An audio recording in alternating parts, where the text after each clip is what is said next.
So mistakes which I made during FMG and how you can avoid them, इस चीज़ पे बात करते हैं. My name is Dr. Davinder and I am FMG.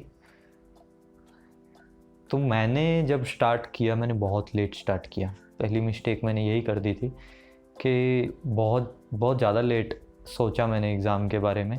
मैं सोचता था मैं कर तो रहा हूँ सारा कुछ, आगे का आगे देखेंगे, बट थोड़ा पहले देख लेना चाहिए था. क्योंकि अगर आपके पास टाइम है आप उसको इधर उधर वेस्ट कर देते हो चीज़ों में, तो बेटर है आप उसको यूटिलाइज़ कर लो अपने टारगेट को पूरा करने में. तो मैंने थोड़ा लेट स्टार्ट किया. मैंने ग्रेजुएशन के बाद आके यहाँ इंडिया आके फिर स्टार्ट किया था प्रेपरेशन, तो बहुत ही लेट था. उतना तो नहीं करना चाहिए आपको. जितना जल्दी हो सके उतना जल्दी अपना कर लो, क्योंकि एम तो वही है ना, प्रायोरिटाइज़ कर लो चीज़ों को.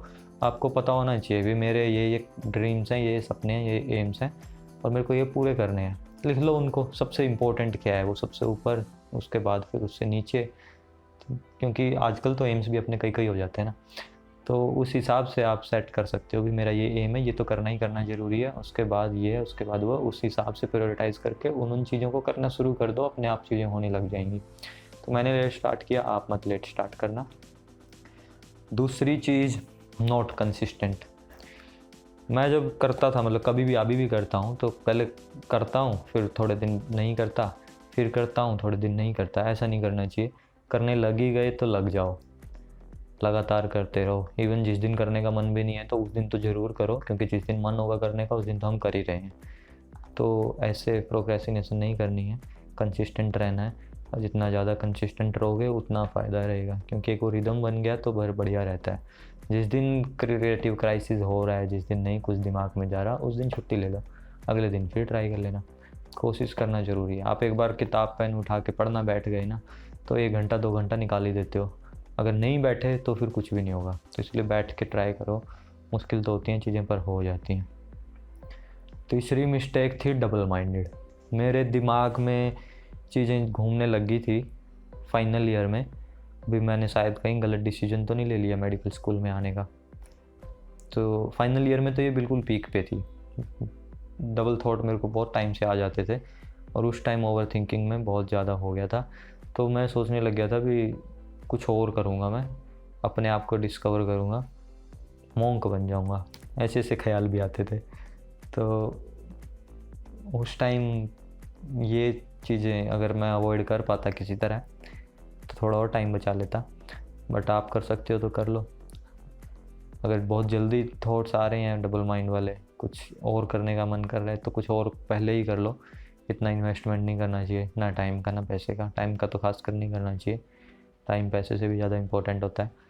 तो वो चीज़ें अवॉइड करनी बहुत ज़रूरी हो जाती हैं. मेरे को होने लग गया था. इवन फर्स्ट अटैम्प्ट जब मैंने दिया तब भी मैं सोचता रहता था भी करना चाहिए कंटिन्यू, नहीं करना चाहिए कंटिन्यू. पेपर पास हो गया तो मैं कंटिन्यू नहीं करूँगा, ऐसे थॉट्स आ गए थे. तो उसके बाद मुझे लगा नहीं, कंटिन्यू तो करना चाहिए यार, ये बहुत ज़रूरी चीज़ है. कभी तो ये सपना होता ही था. अभी बेशक डबल थॉट्स आ रहे हों, पर कभी तो नहीं आ रहे थे. तो पूरा करके अलग मज़ा आता है. एग्ज़ाम क्लियर करके और आप एक बार डॉक्टर बन के काम करना शुरू कर देते हो ना, तब आपका दिमाग तब चेंज होता है. अगर उसके बाद भी आपका नहीं मन लग रहा तो 100 चीज़ें अलग होती हैं.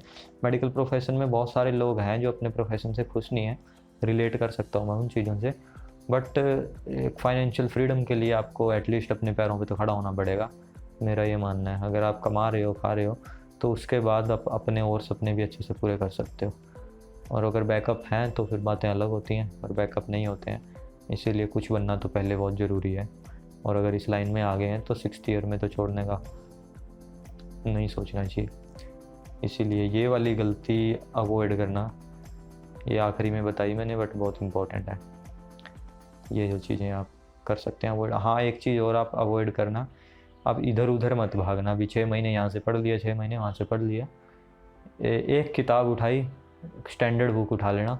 स्टैंडर्ड बुक क्या होती हैं मुझे भी बाद में पता लगा था. मेडिकल स्कूल में बहुत सारे लोगों को किताबें ही नहीं पता होती कि कौन से सब्जेक्ट की कौन सी पढ़नी होती हैं. तो आप एक सिंपल गूगल सर्च करना, सब्जेक्ट का नाम लिखना, उसकी स्टैंडर्ड बुक.